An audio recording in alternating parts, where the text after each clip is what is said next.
এই যে মাও রেডি হয়ে গেছে আমার। প্রচন্ড গরম। নমস্কার বন্ধুরা, আপনারা কেমন আছেন? আশা করি খুব ভালো আছেন। আমি Jyoti and welcome back to our channel বিজেস ব্লগ।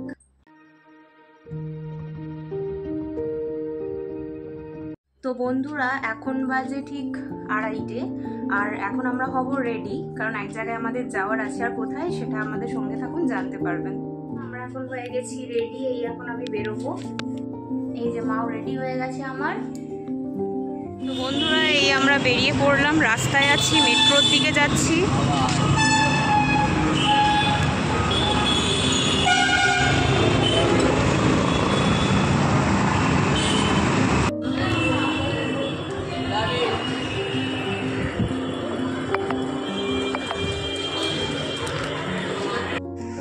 এই আমরা এসে গেলাম দক্ষিণেশ্বর মেট্রো।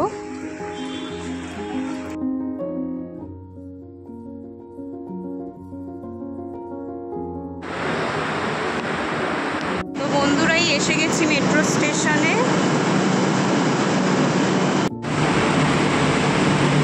নতুন মেট্রো দিয়েছে।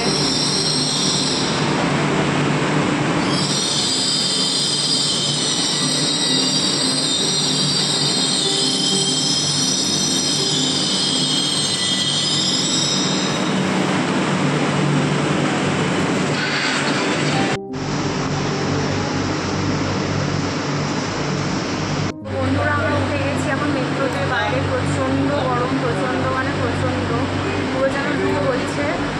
এই যে মেট্রো এখনো পর্যন্ত দরজা আটকায়নি। এই যে মা।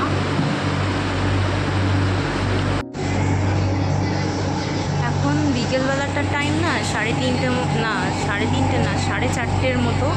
তাই আর কি ফাঁকা, অলমোস্ট ফাঁকা। এইটা যদি অফিস টাইম হয় না, মেট্রোতে দাঁড়ানো যাবে না।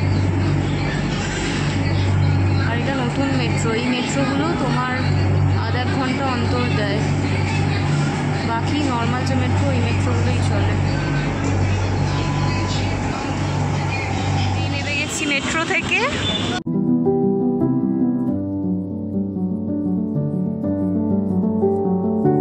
তো বন্ধুরা, আপনাদের হয়তো মনে আছে, যারা আমার গত ব্লগ দেখেছেন তারা হয়তো জানবেন যে এই জামা কাপড়গুলো সব আমার শ্বশুরবাড়ির জন্য নেওয়া।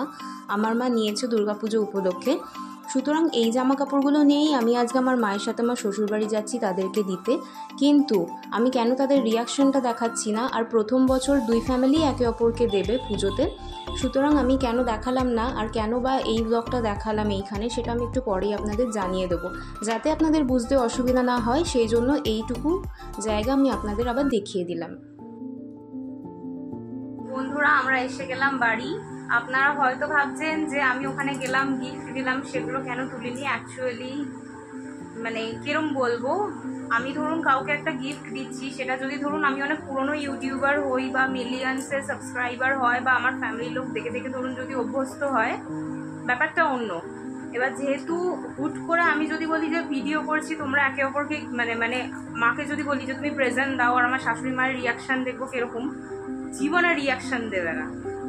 তো ওই জন্য আমার ভিডিওটা সত্যি বলতে করা হয়নি, কারণ মানে ওইভাবে ঠিক ভিডিওটা তখন ওই মুহূর্তে আমি করিনি বা করতে পারিনি। তো যাই হোক বন্ধুরা, কী কী গিফট দিলাম না দিলাম অবশ্যই আপনারা দেখলেন। তো আমাকে বলবেন যে আপনাদের কেমন লাগলো।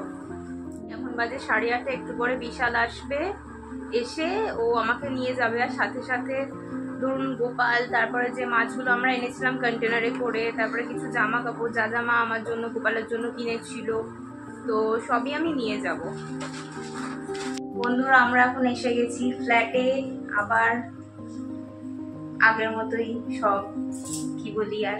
তো ঠিক আছে, চলুন রাত্রিবেলার জন্য একেবারে খাবার কিনে নিয়ে ঢুকেছি, কারণ ঘড়িটা মেবি দেখতে পাচ্ছেন কটা বাজে, 10টা। এটা 10 মিনিট ফাস্ট আছে, তো এখন বাজে 10টা, ঘড়িতে বাজে 10টা 10। তো যাই হোক বন্ধুরা, রাত্রিবেলা ডিনার করব আমরা।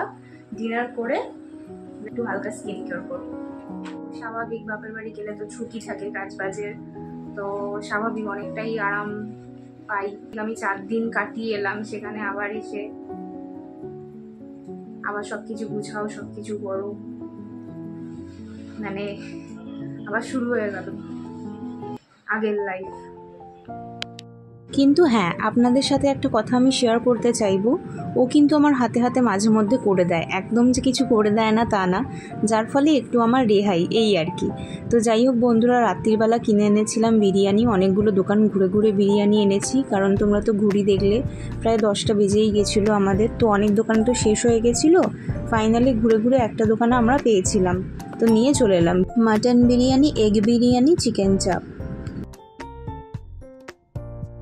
তো বন্ধুরা, ডিনার করে ওঠার পর হিমালয়া পিউরিফাইং নিম ফেস ওয়াশ দিয়ে ভালো করে ফেসটা ধুয়ে নিলাম। এরপরে কাশ্মীর থেকে আনা এই রোজ ওয়াটারটা ভালো করে স্প্রে করে আমি একটু মুখটা শুকিয়ে নিচ্ছি। এরপরে আমি পতঞ্জলি অ্যালোভেরা জেল ভালো করে লাগিয়ে হালকা হাতে ম্যাসাজ করে নিলাম। তো যাই হোক বন্ধুরা, ক্যামেরার অ্যাঙ্গেলটা একটু চেঞ্জ হয়ে গেছে, যার ফলে একটু ছোট লাগছে স্ক্রিনটা, তোমরা হয়তো দেখে বুঝতে পারছো। তো এটা ভালো করে আমি ম্যাসাজ করে নেওয়ার পর এরপরে একটা সিরাম রয়েছে, সিরাম আশা করি তোমরা জানো যে আমি সিরামের কখনো বক্স ফেলি না, সেটা হচ্ছে এই সিউইডের সিরাম।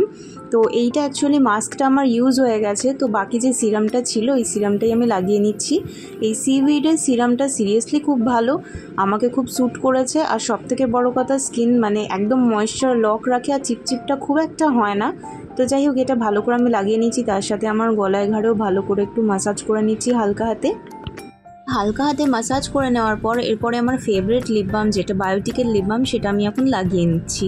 আর বায়োটিকের লিপ বামটা লাগিয়ে নেওয়ার পরেই আমার সবথেকে মানে ফেভারিট ময়শ্চারাইজার, যেটা বডি লোশন গ্লুটা হায়ার নাইটের, ওটা আমি ভালো করে আমার হাতে আর পায়ে লাগিয়ে নেব। তো যাই হোক বন্ধুরা, আমার এলবো অনেক ডার্ক ছিল, তো এই এলবোটা অনেকটাই ক্লিন হয়েছে আমার এইটা কিন্তু ইউজ করার পর। তোমরা কিন্তু ইউজ করতে পারো, আমি কিন্তু অনেস্ট রিভিউ দিই, তো তোমরা এটা দেখতে পারো। তো এরপরেও অন্যান্য প্রোডাক্টের আমি রিভিউ দেবো। বন্ধুরা, আজ এত অবধি, দেখা হবে আপনাদের সাথে আবার আমার পরবর্তী ব্লগে। ততক্ষণ সুস্থ থাকবেন, ভালো থাকবেন, আমাদের চ্যানেলটি অবশ্যই সাবস্ক্রাইব করবেন। ধন্যবাদ।